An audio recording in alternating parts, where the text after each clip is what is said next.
దేశంలోనే జరుగుతూ మన కళ్ళ ఎదురుగుండా జరుగుతున్నటువంటి పరిణామాలు మనకేం పట్టనటువంటిది, మీడియా పట్టించుకోనటువంటిది.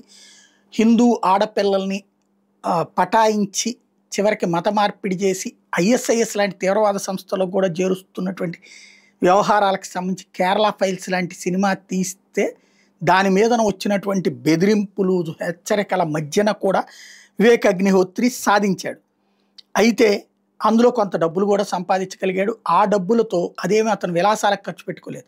ఆ డబ్బులతో మరొకటి హిందువుల మీద జరుగుతున్నటువంటి అతిపెద్ద దాడి, ఇస్లామిక్ రాజ్యంగా మార్చబడే, అంటే ఇప్పటికే కేరళ ఇస్లామిక్ రాజ్యం అయిపోయింది. టాప్ 45% అక్కడ ముస్లిమ్స్. ఇప్పుడు బెంగాల్ని కూడా ఆ విధంగా మెజార్టీ ముస్లిమ్స్ కిందకి మార్చే ప్రయత్నం జరుగుతుంది.